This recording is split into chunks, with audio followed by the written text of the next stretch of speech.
Welcome back to the deep dive. Today, we're really getting into the weeds on Turkey's economy, looking at its pulse and how it connects globally. We've got this incredibly detailed weekly bulletin from Two Black Dot and Reflex Gazetesi. It's dated August 4th, 2025. Our mission really is to pull out the key insights for you, give you a clear view of Turkey's economic health, its global position, without you having to wade through pages of data.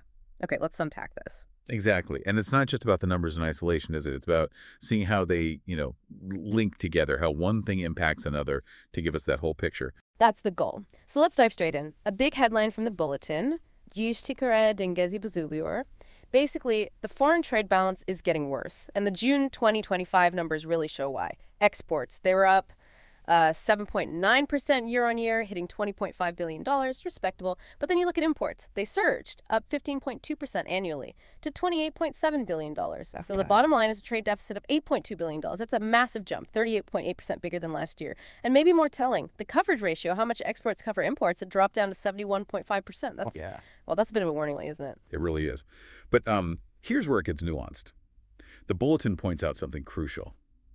What happens when you exclude energy and gold? What's fascinating here is how the inclusion or exclusion of energy and gold shifts our perception of the trade balance. So take those out, and exports actually increased a bit more, 8.1% to nearly $19 billion. Imports, still up, 16.9%, but to around $22.5 billion, which means the deficit without energy and gold is much smaller. $3.588 billion. And that coverage ratio, it looks a lot healthier, actually, 84.1%. So yeah, energy imports are a big factor, but the underlying trade, the non-commodity stuff, is performing, well, quite a bit better than the headline figure suggests. You really need to peel back that layer. That's a really important distinction, so it changes the narrative quite a bit. Let's dig into what is being traded then. The bulletin says motor vehicles were the top export in June, over 15% of the total, and they also had the highest annual growth rate, 15.46%. Very big driver there. On the import side, mineral fuels, as you just mentioned, were dominant, 16%. But something else caught my eye. Precious metals imports, up nearly 38.4% year on year. Wow, what's going on there? And then there's this thing the bulletin calls the technology gap. High-tech goods are only 3% of exports, but they make up 10% of imports. That feels significant for the long term. Oh, absolutely. That technology gap, it's more than just a statistic. It's kind of a strategic vulnerability, you could say. It points to a reliance on buying innovation from abroad rather than, exporting homegrown high-tech goods, which means less value-added production domestically, a constant need for foreign currency to buy essential tech. Yeah. It impacts long-term sustainable growth potential. And if you look at the broader trend, imports peaked way back in May 2023, fell for a bit, but now they're climbing again. Exports are rising too, but just gently, not keeping pace. So the overall trend, a widening trade deficit, that puts persistent pressure on the whole economy. So it's the type of trade that matters, not just the volume. Interesting. The bulletin also breaks down trade by currency and country. For imports in June, over half were in U.S. dollars, about a third in euros. But interestingly, USD imports were actually down year on year by over 8%. Yeah, slight shift there. For exports, the euro was king, 51.6%, followed by the dollar at 42.5%. But here's a weird one. Exports paid in Romanian leu, they apparently shot up 244.55%. That seems huge. Any idea? That is a dramatic number. It probably points to a specific, maybe large-scale deal or project with Romania. It's an outlier, though. Doesn't really change the big picture of euro and dollar dominance. But, looking at all these details, currencies, partners like China, Russia, Germany for imports, and Germany, UK, US for exports, it paints a clear map of Turkey's economic ties. And it brings us back to that Atatürk quote the bulletin includes. Milli ekonomimizi dış rekabetin yıpratıcı etkisinden korumak ve güçlendirmek zorundayız. We must protect and strengthen our national economy from the destructive effects of foreign competition. When you see the trade deficit growing and that tech gap, well, this data really highlights the ongoing struggle to meet that fundamental goal, doesn't it? It absolutely does. That quote really frames the challenge. Okay, so that's the external picture. Let's turn inward now. Look at Turkey's internal financial health, the real economy stuff. How things feel on the ground, starting with the central bank, the TCMB. Gross reserves as of late July stood at $171.8 billion. But, and this is the number people watch closely if you exclude swaps, those temporary currency exchanges, net reserves were $46.7 billion.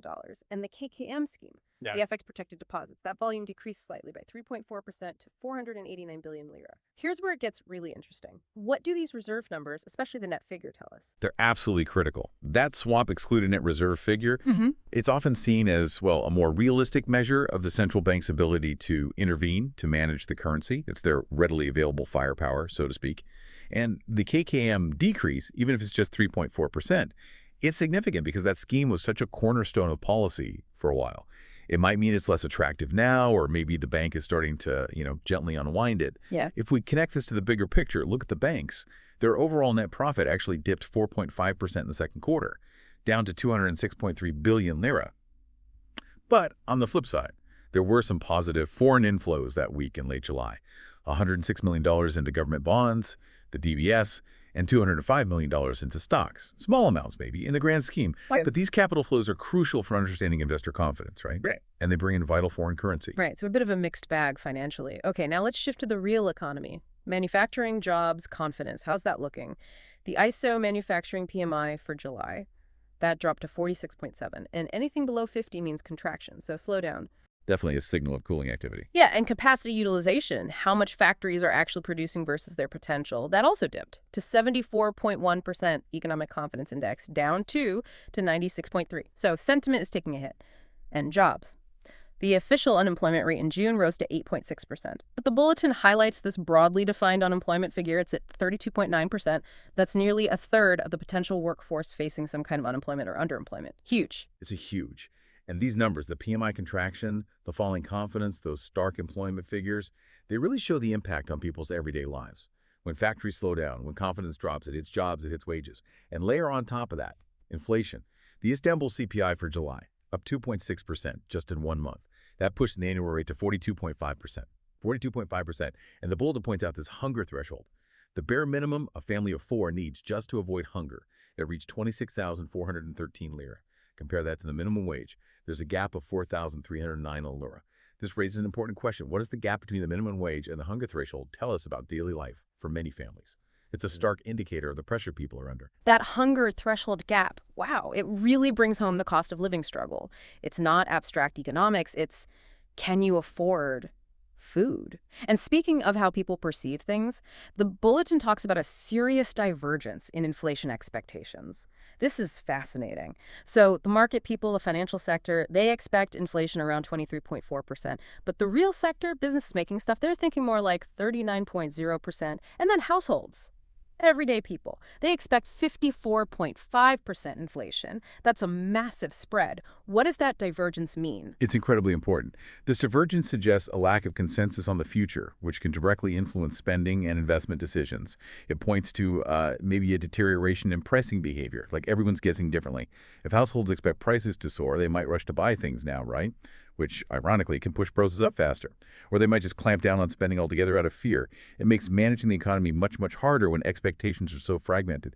There's no shared anchor, really. Yeah, a real breakdown in consensus. Yeah. Okay, let's widen the lens again. Global stuff.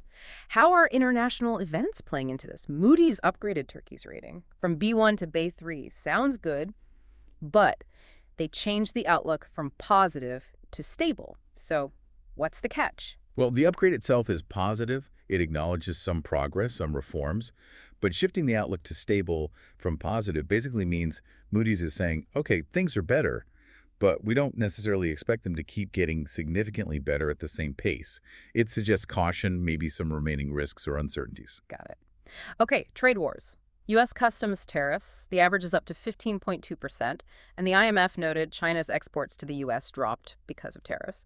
But China's growth forecast still went up. How does that work? Yeah, it shows the complexity, doesn't it? China might be finding other markets, or its domestic economy is strong enough to compensate. It's not a simple cause and effect. And Wells Fargo is predicting maybe 3 distinct global trade blocs forming because of these tariff shifts, like a fragmentation. Exactly. That's a potentially huge shift, a move away from, the hyper-globalization we've seen for decades towards more regional, maybe competitive economic zones. And every country, Turkey included, has to figure out where it fits in that new landscape. If we look at other global data points in the bulletin quickly, U.S. growth was strong in Q2, up 3.0%. Good news there. But Germany shrank slightly. Q2 GDP down 12.1%. Europe's looking uneven. U.S. consumer confidence was up in July, but China's manufacturing PMI dipped into contraction again. Eurozone inflation hit 2.0% annually in July, which is actually their target.